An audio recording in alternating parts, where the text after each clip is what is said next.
एक राजा था जिसका नाम रामधन था। उनके जीवन में सभी सुख थे।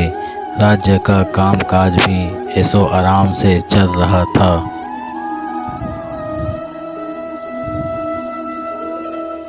राजा के नैतिक गुणों के कारण प्रजा भी बहुत प्रसन्न थी और जिस राज्य में प्रजा खुश रहती है वहाँ की आर्थिक व्यवस्था भी दुरुस्त होती है। इस प्रकार हर क्षेत्र में राज्य का प्रवाह अच्छा था। इतने सुखों के बाद भी राजा दुखी था क्योंकि उसकी कोई संतान नहीं थी। यह गम राजा को अंदर ही अंदर सताता रहता था। प्रजा को भी इस बात का बहुत दुख था। वर्षों के बाद राजा की यह मुराद पूरी हुई और उसे एक पुत्र की प्राप्ति हुई। पूरे नगर में कई दिनों तक जश्न मना। नागरिकों को राजमहल में दावत दी गई। राजा की इसी खुशी में प्रजा भी झूम रही थी।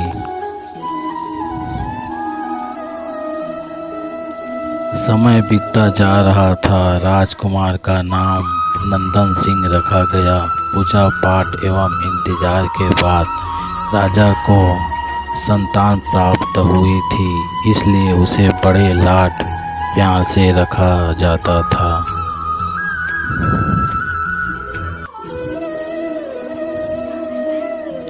लेकिन अति किसी बात की अच्छी नहीं होती। अधिक लाड ने नंदन सिंह को बहुत बिगाड़ दिया था।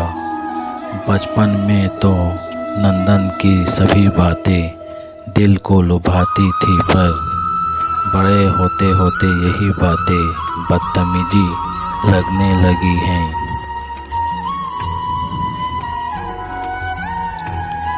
नंदन बहुत ज़्यादा जिद्दी हो गया था। उसके मन में अहंकार आ गया था। वो चाहता था कि प्रजा सदा उसकी जय जयकार करे, उसकी प्रशंसा करे। उसकी बात ना सुनने पर वो हलाहल मचा देता था। बेचारे सैनिकों को तो वो पैर की जूती ही समझता था।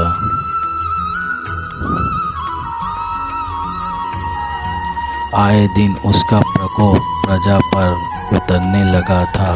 वो खुद को भगवान के समान पूजता देखना चाहता था। आयु तो बहुत कम थी लेकिन अहम कई गुना बढ़ चुका था।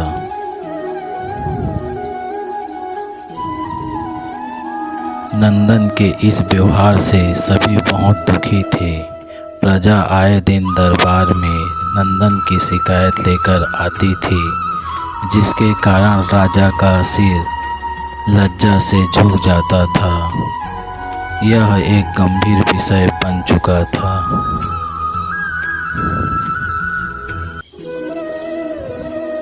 एक दिन राजा ने सभी खास दरबारियों एवं मंत्रियों की सभा बुलाई और उनसे अपने दिल की बात कही। वे राजकुमार के इस व्यवहार से अत्यंत दुखी है। राजकुमार इस राज्य का भविष्य है। अगर उसका व्यवहार यही रहा तो राज्य की खुशहाली चंद दिनों में ही जाती रहेगी। दरबारी राजा को सतावना देते हुए और कहते हैं कि आप हिम्मत रखें वरना प्रजा निहास हो जाएगी। मंत्री ने सुझाव दिया कि राजकुमार को एक उचित मार्गदर्शन एवं सामान्य जीवन के अनुभव की जरूरत है। आप उन्हें गुरु राधागुप्त के आश्रम भेज दीजिए। सुना है वहाँ से जानवर भी इंसान बनकर निकलता है। यह बात राजा को पसंद आई और उन्होंने नंदन को गुरुजी के आश्रम भेजा। अगले दिन राजा अपने पुत्र के साथ गुरुजी के आश्रम पहुँचे। राजा ने गुरु राधा गुप्त के साथ अकेले में बात की और नंदन के विषय में सारी बातें कही। गुरुजी ने राजा को आश्वस्त किया कि वे जब अपने पुत्र से मिलेंगे तब उन्हें गर्व महसूस होगा। गुरुजी के ऐसे शब्द सुनकर राजा को शांति महसूस हुई और वे हर्ष अपने पुत्र को आश्रम में छोड़कर राजमहल लौट गए। अगले दिन सुबह गुरु के खास चेले द्वारा नंदन को भिक्षा मांगकर खाने को कहा, जिसे सुनकर नंदन ने साफ इनकार कर दिया। चेले ने उसे कहा दिया कि अगर पेट भरना है तो भिक्षा मांगनी होगी और भिक्षा का समय शाम तक ही है, अन्यथा भूखा रहना पड़ेगा। नंदन ने अपनी अकड़ में चेले की बात नहीं मानी और शाम होते होते उसे भूख लगने लगी, लेकिन उसे खाने को नहीं मिला। दूसरे दिन उसने भिक्षा मांगना शुरू किया। शुरुआत में उसके भूल के कारण उसे कोई भिक्षा नहीं देता था,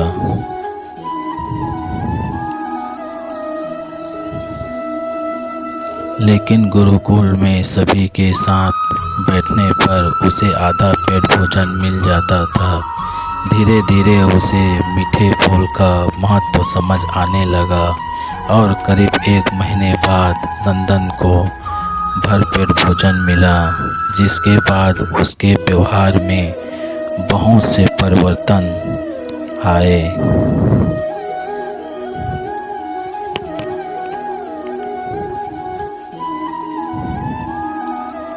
इसी तरह गुरुकुल के सभी नियमों के राजकुमार में बहुत से परिवर्तन किए, जिसे राधा गुप्त जी भी समझ रहे थे। एक दिन राधा गुप्त जी ने नंदन को अपने साथ सुबह सवेरे सैर पर चलने कहा। दोनों सैर पर निकल गए। रास्ते पर बहुत बातें की।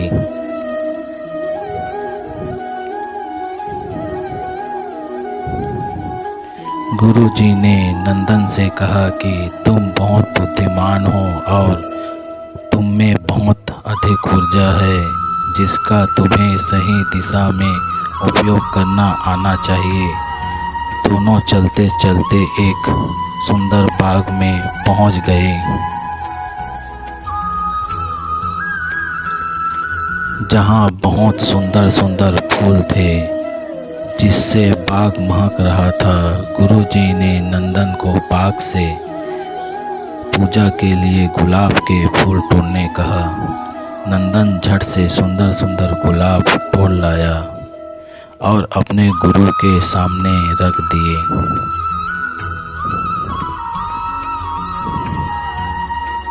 अब गुरुजी ने उसे नीम के पत्ते तोड़कर लाने कहा।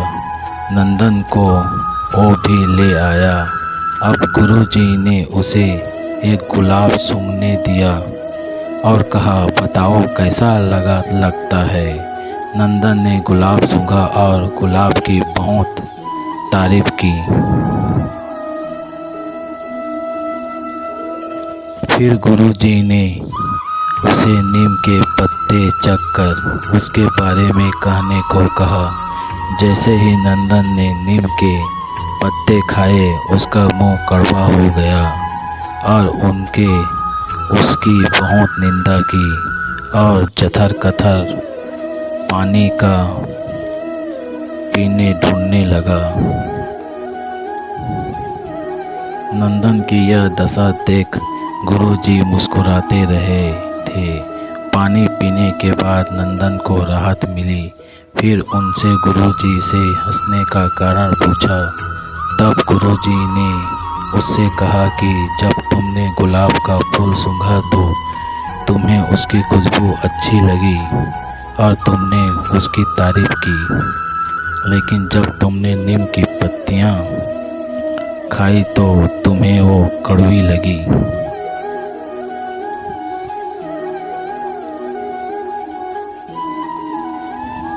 और तुमने उसे थूक दिया और उसकी निंदा भी की।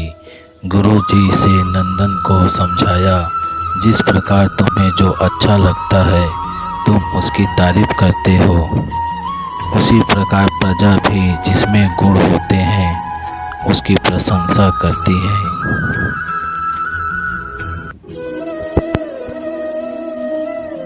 अगर तुम उनके साथ दुर्व्यवहार करोगे और उससे प्रशंसा की उम्मीद करोगे तो वे यह कभी दिल से नहीं कर पाएंगे। इस प्रकार जहाँ गुण होते हैं वहाँ प्रशंसा होती है। नंदन को सभी बातें विस्तार से समझ आ जाती हैं और वो अपने महल लौट जाता है। नंदन में बहुत परिवर्तन आता है और वो बाद में एक सफल राजा बनता है। कहानी की शिक्षा। गुरु की सीख ने नंदन का जीवन ही बदल दिया। वो एक क्रूर राजकुमार से एक न्यायप्रिय दयालु राजा बना गया। इस कहानी से हमें यही शिक्षा मिलती है कि हम में गुण होंगे तो लोग हमें हमेशा पसंद करेंगे, लेकिन अगर हम अवगुणी हैं तो हमें प्रशंसा कभी नहीं मिल सकती।